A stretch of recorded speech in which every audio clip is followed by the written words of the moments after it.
Assalamualaikum warahmatullahi wabarakatuh. Salam sejahtera bagi kita semua. Alhamdulillah, puji dan syukur kita panjatkan kehadirat Allah Subhanahu wa taala, Tuhan yang Maha Esa.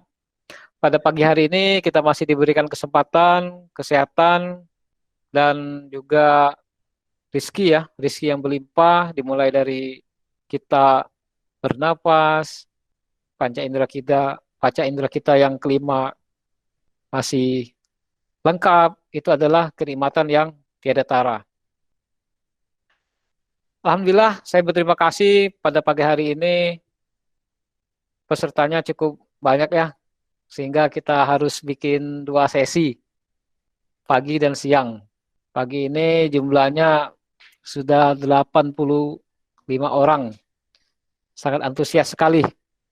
Ya, jadi pada saat kita sedang menghadapi pandemi COVID-19 ini, marilah kita manfaatkan semua diri kita untuk memanfaatkan waktu sebaik-baiknya, salah satunya dengan mengikuti webinar-webinar yang berisikan pengembangan diri, skill, maupun juga untuk mengubah mindset maupun cara berpikir kita, sehingga nantinya berpengaruh yang sangat dahsyat pada bagaimana cara kita berkata-kata, bagaimana cara kita bertindak, dan mungkin juga untuk mengoreksi apa yang telah kita laksanakan pada selama ini, ada terdapat kesalahan-kesalahan ataupun juga kekeliruan yang melenceng dari garis apa yang kita inginkan atau yang kita tuju. Nah, dengan mengikuti berbagai webinar dari berbagai orang, berbagai kalangan, berbagai profesi,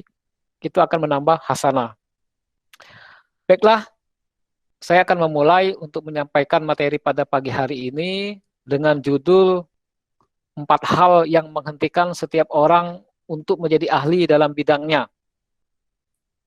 Teman-teman yang mengikuti IG saya maupun Facebook saya pasti sudah ada mengetahui bahwa sebenarnya manusia itu dilahirkan sama, mempunyai otak yang kapasitasnya sama, mempunyai waktu yang sama 24 jam, baik kaya maupun miskin, baik seorang yang ahli maupun orang yang biasa, semuanya sama.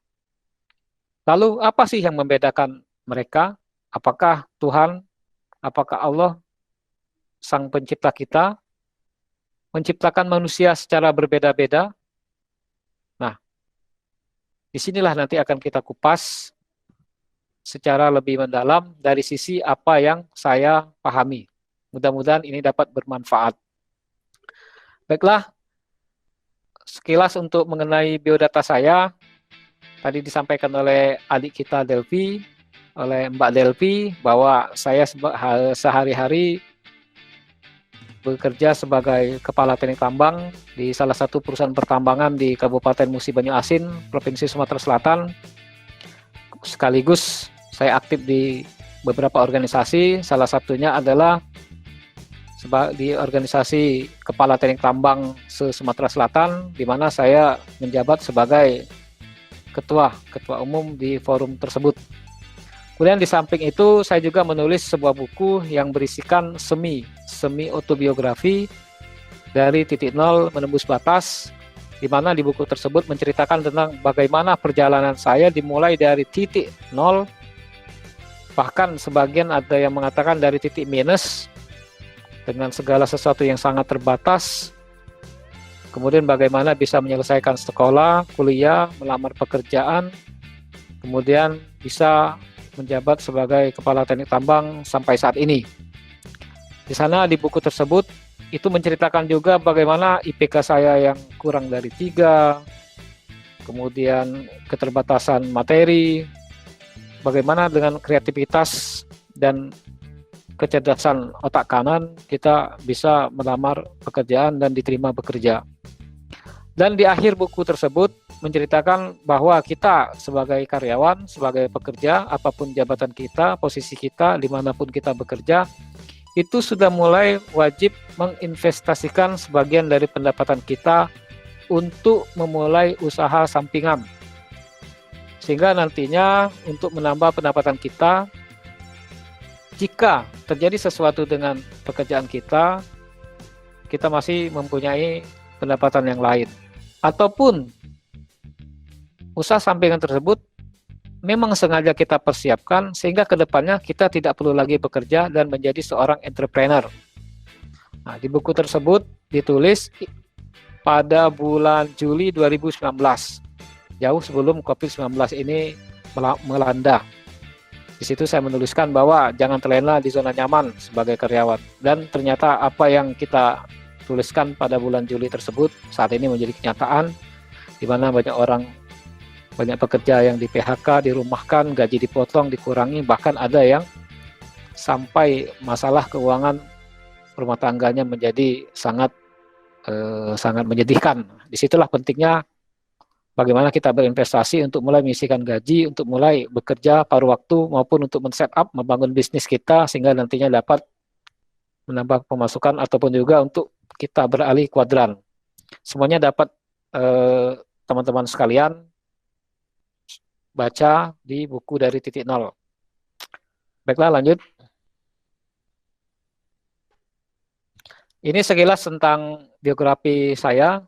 Saya lahir di Desa Kapuk, Kecamatan Pemulutan, asli dari orang kampung ya. Ini di Kabupaten Ogan Ilir, Provinsi Sumatera Selatan, lebih kurang 37 tahun yang lalu.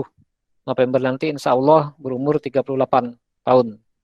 Dan ini email saya, bisa dilihat di sini. Kemudian organisasi, tadi sudah disampaikan. Satu lagi, saya sebagai Bendahara Ikatan Alumni Teknik Pertambangan Unsri periode 2017-2020, insya Allah tahun ini berakhir.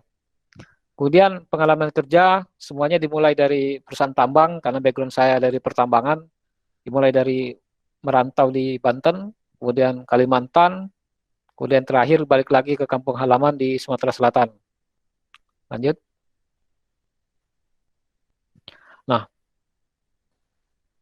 apa ini? Ini gambar gelas ya, gelas yang kosong. Jadi kita sebagai manusia sudah tahu bahwa kita mempunyai otak kita super canggih, mengalahkan alat yang secanggih apapun di dunia ini. Dan untuk menambah fokus, otak itu hanya dapat berpikir, memutuskan, menganalisa satu kejadian pada satu waktu. Mungkin di antara teman-teman sekalian dari Sabang sampai Merauke ini sudah banyak yang mendapatkan ilmu wawasan yang seperti ini ataupun yang lebih lagi.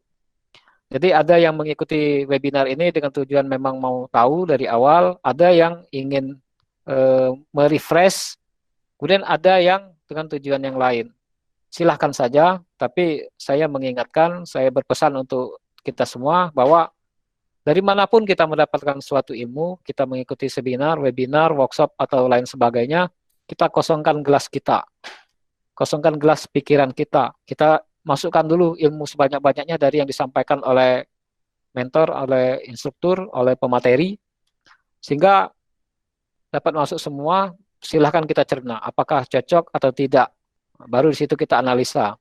Ya, di sini saya berpesan bahwa ilmu baru tidak dapat masuk ke dalam pikiran dan otak yang sudah penuh. Jadi kalau teman-teman sudah antipati duluan, tidak akan masuk mental lagi. Sebagaimana gelas yang berisi, kalau diisi air pasti akan tumpah, seperti itu.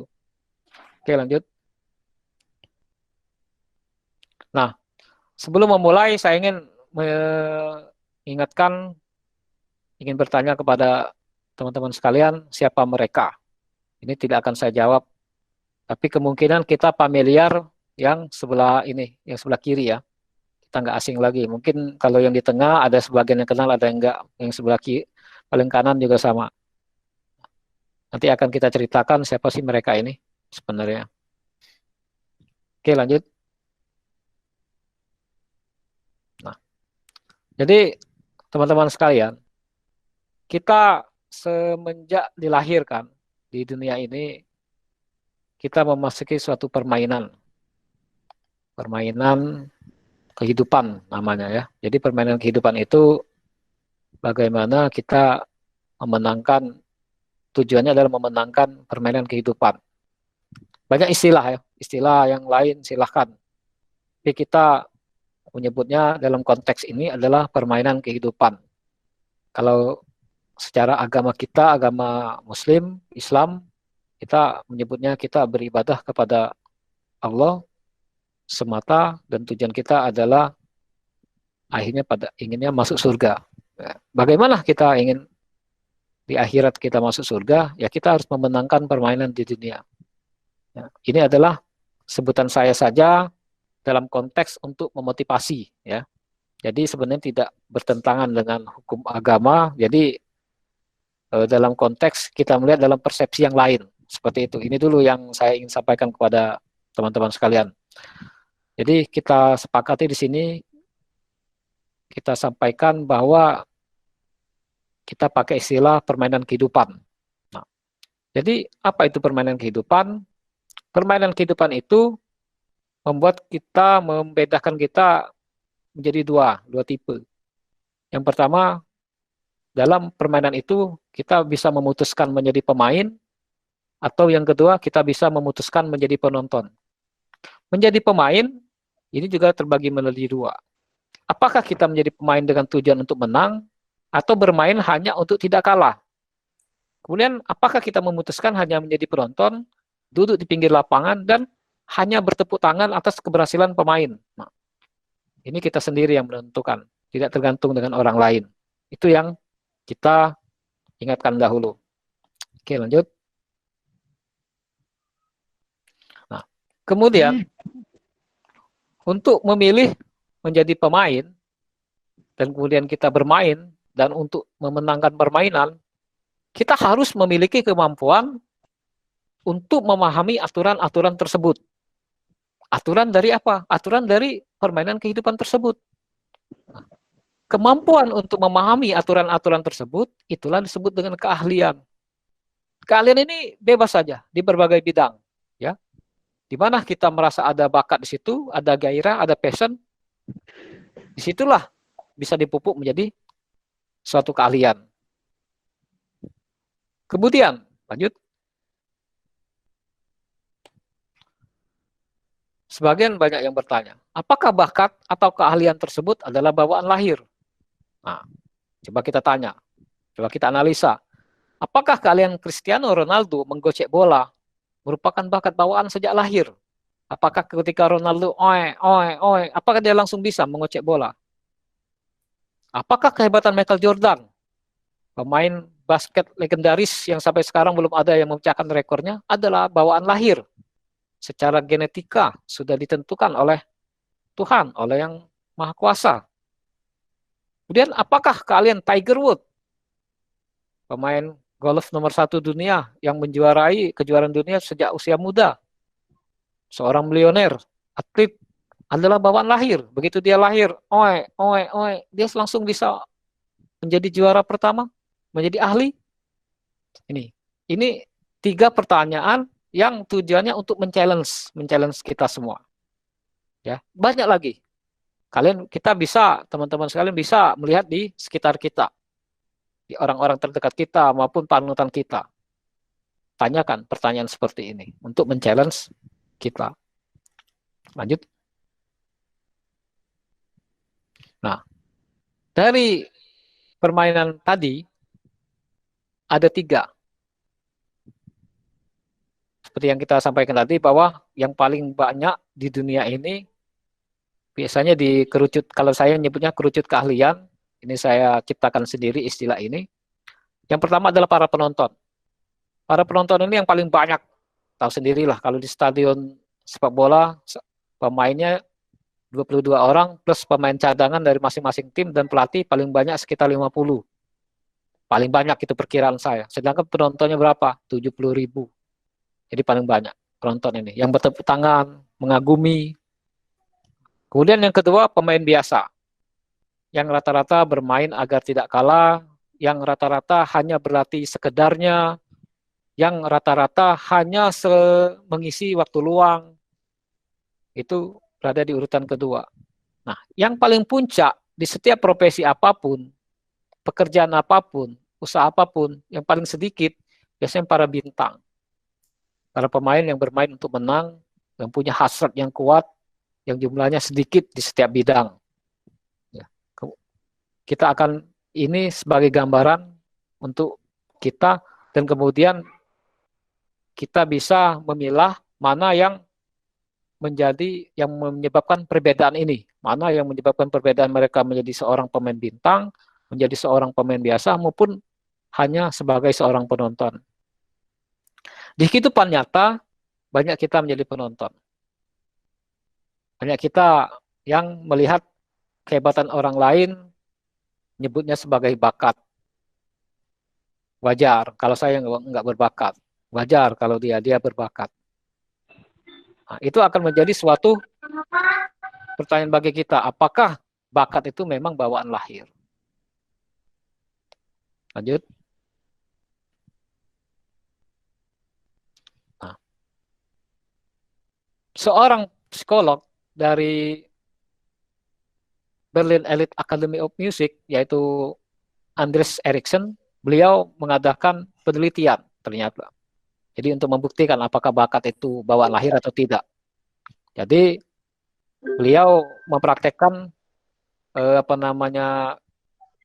penelitian itu terhadap para pemain biola yang pada umur 25-an itu ternyata ada yang sangat berbakat, bagus sekali cara mainnya, indah.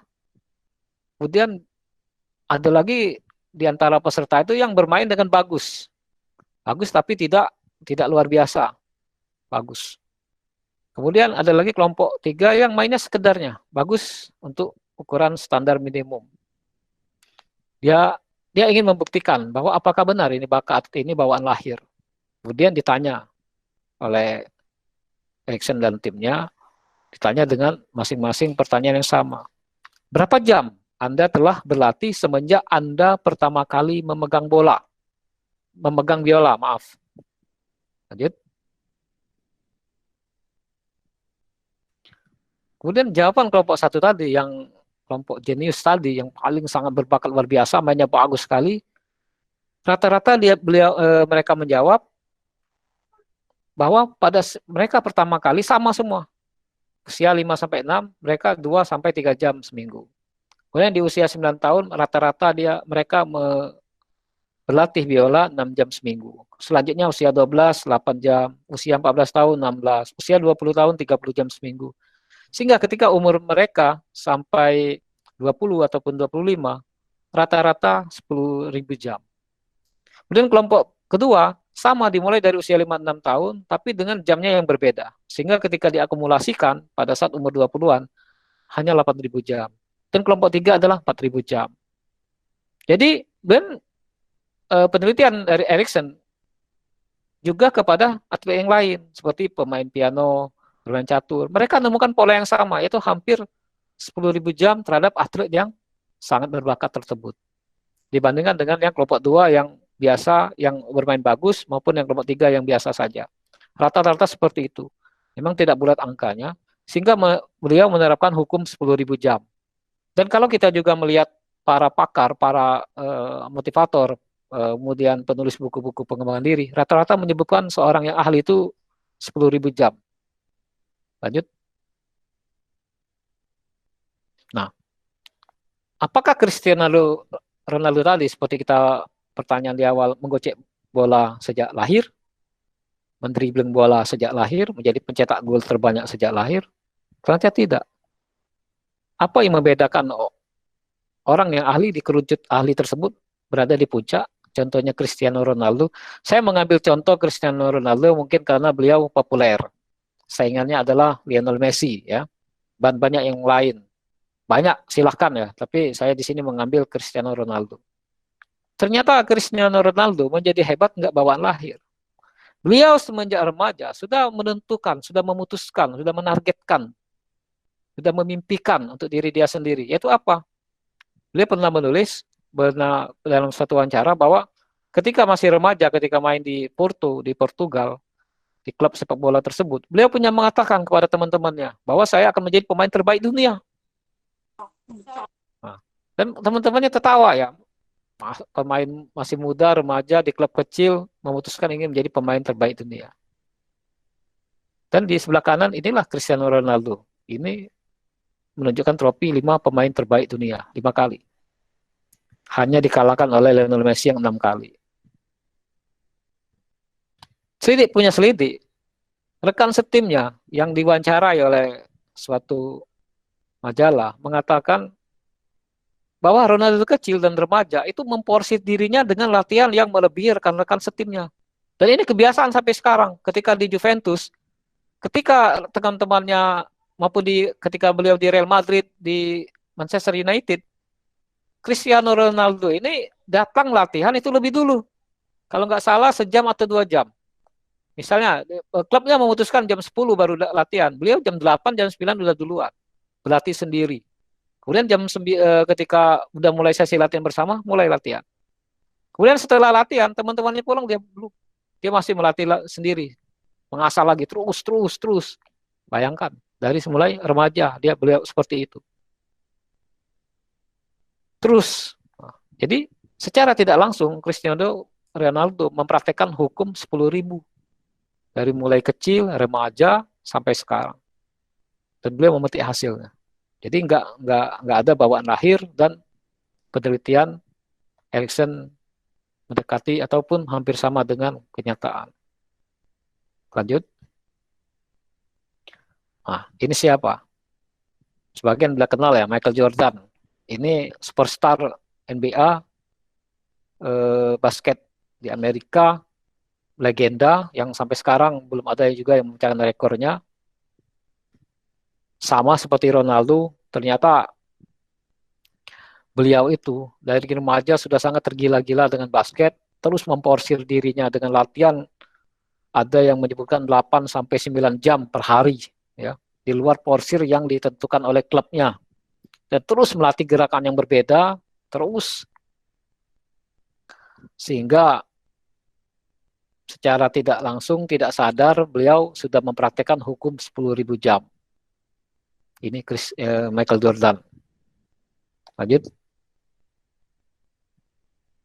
Nah, lalu muncul pertanyaan, kalau seperti itu, kenapa kebanyakan dari kita itu banyak yang tidak menjadi ahli, banyak yang tidak sukses.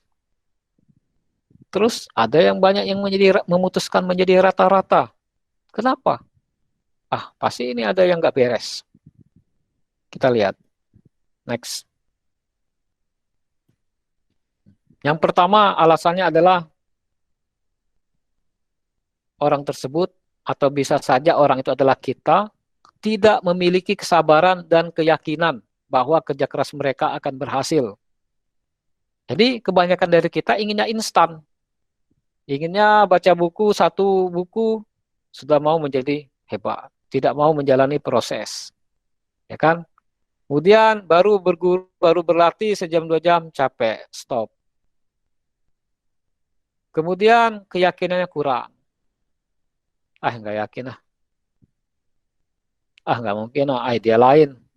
Lihat orang lain sudah membandingkan ada pemain bola lagi yang hebat, kita misalnya nggak hebat, minder. Ada kita bercita-cita ingin jadi public speaker yang hebat, lihat ada yang lebih hebat dikit, minder. Baru ikut latihan seminar, workshop yang berbayar, nggak mau, maunya yang gratis. Maunya ada yang ngajarin yang gratis, tapi berkeringat untuk mengajarkan ke kita. Kita nggak mau membayar.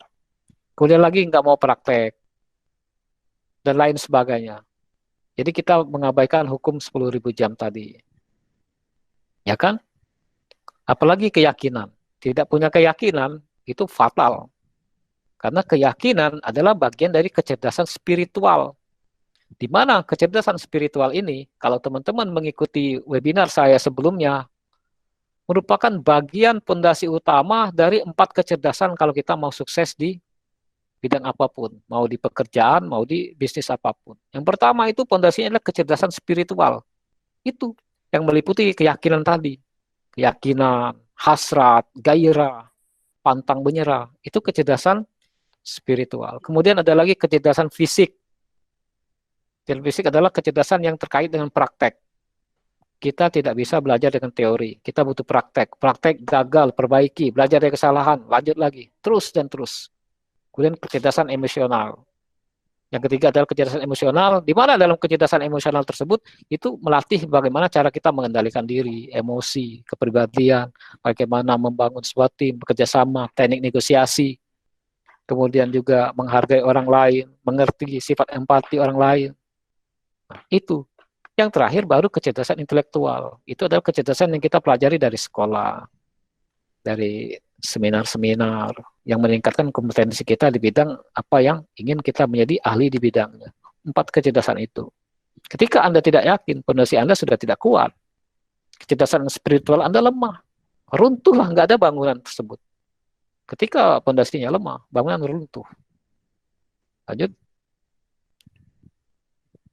Kemudian yang kedua, kurang disiplin untuk fokus secara konsisten. Sampai mereka mengembangkan kalian mereka menjadi unggul. Jadi cepat bosen. Udah cepat bosen, coba yang lain, coba yang lain lagi, bosen, mentok dikit, kurang, nggak mau lanjut lagi. Karena tadi sudah tahu bahwa keyakinan sudah berkurang. Jadi ujungnya coba-coba semua. Tidak ada yang benar-benar didalemin.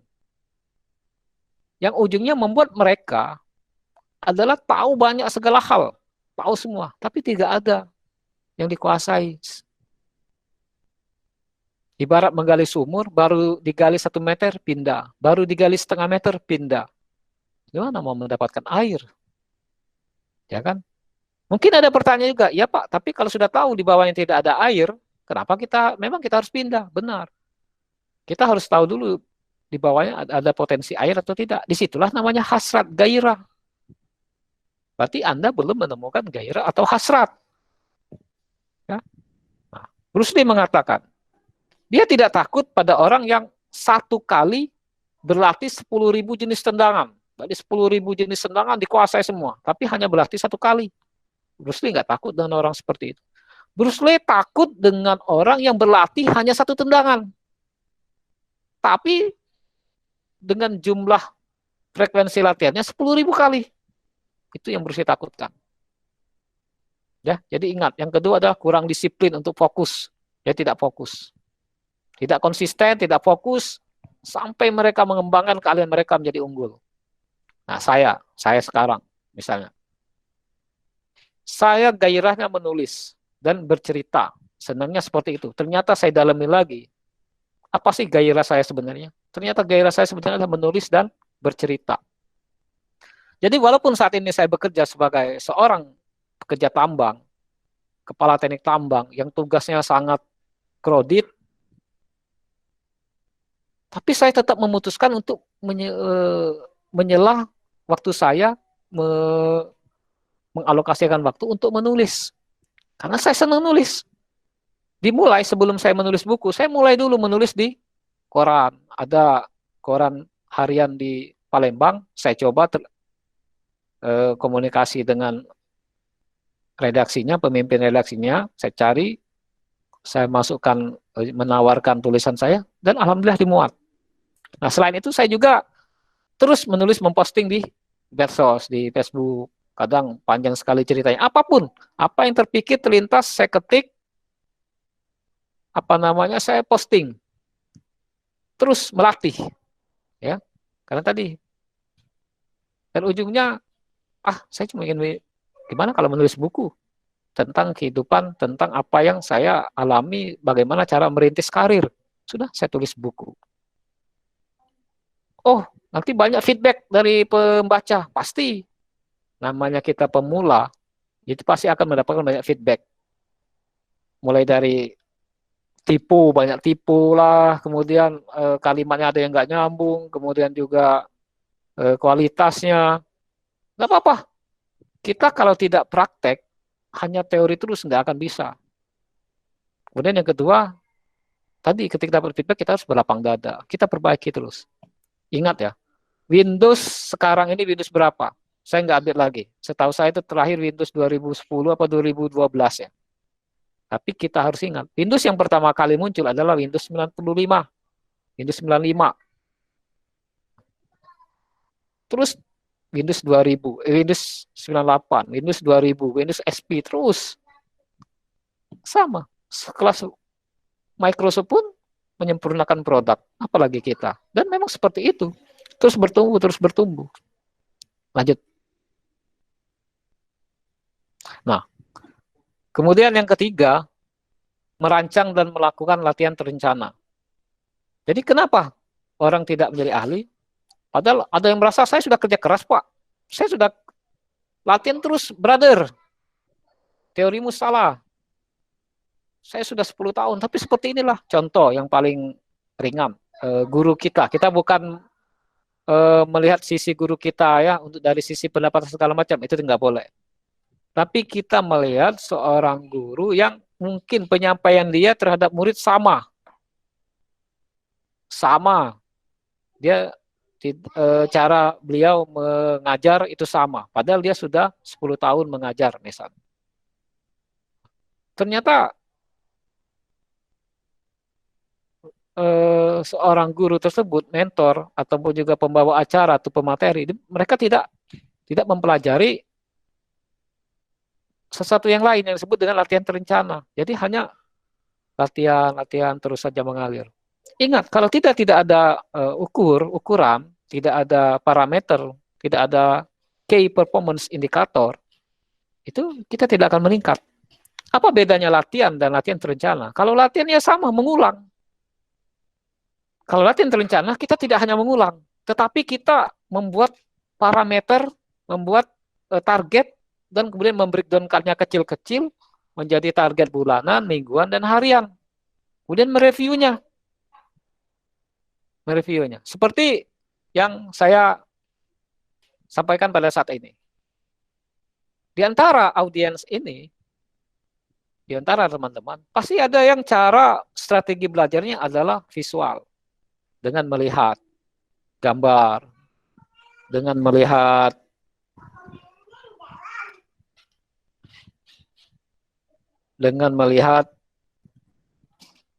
apa namanya gambar, kemudian video. Kemudian juga dengan ada juga yang tipenya visual, apa namanya auditory. Auditory adalah mendengar, ya. Kemudian ada juga yang kinestetik, yang harus dengan bergerak. Saya harus bisa memfasilitasi itu semua. Dan ini masih berlangsung, masih proses berlangsung. Dan masih terus berlangsung. Nah, bagaimana seorang visual? Seorang visual itu kalau ngomong cepat. Kalau ngomong. Ya kan? Kemudian juga kalau seorang auditori dia ngomongnya berirama, bergema, ngebas. Kalau seorang kinestetik itu dia cenderung penuh perasaan, ngomongnya berat, lemah.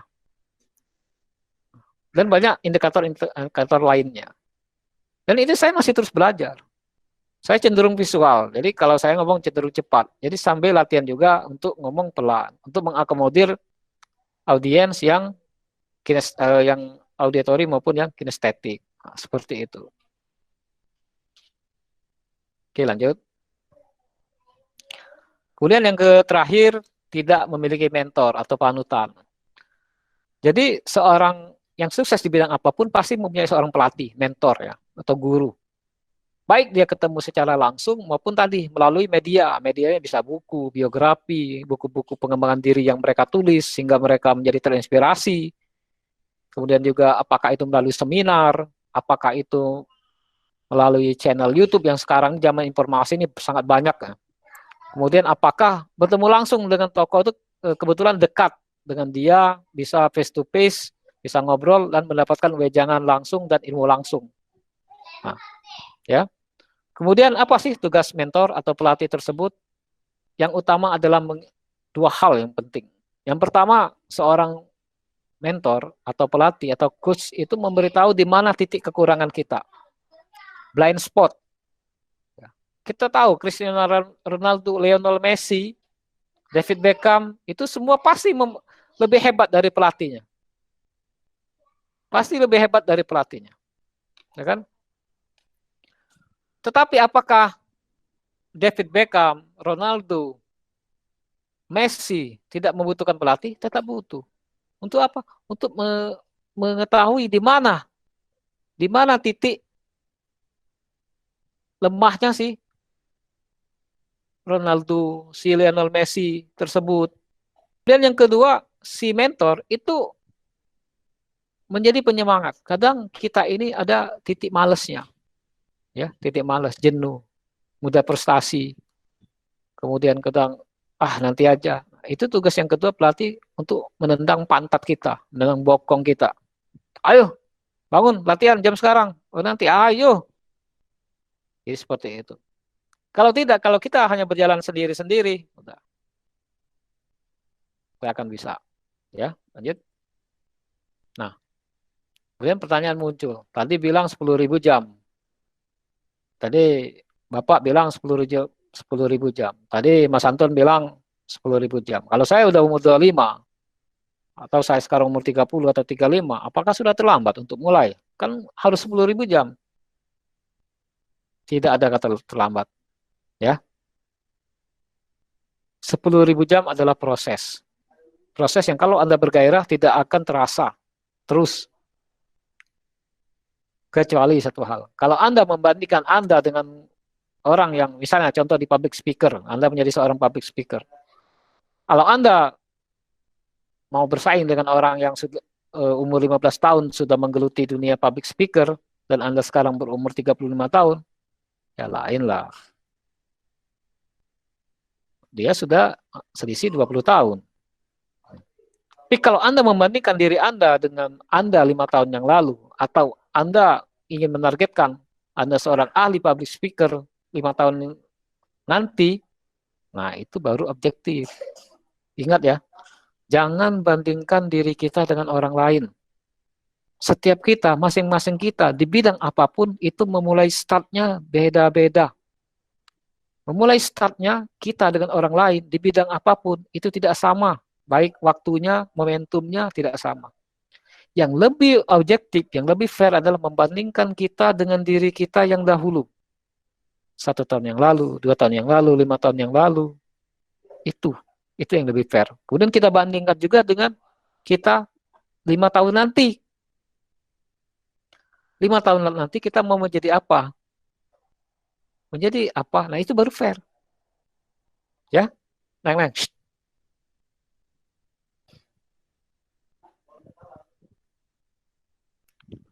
Di suaranya. Oke, lanjut.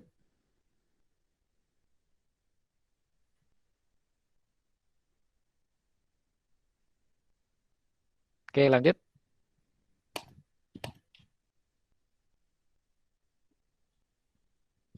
Halo, materinya. Nah, jadi sekarang demi impianmu, demi impian kita semua, demi target pribadi kita, tidak ada kata terlambat. Itu yang harus kita camkan.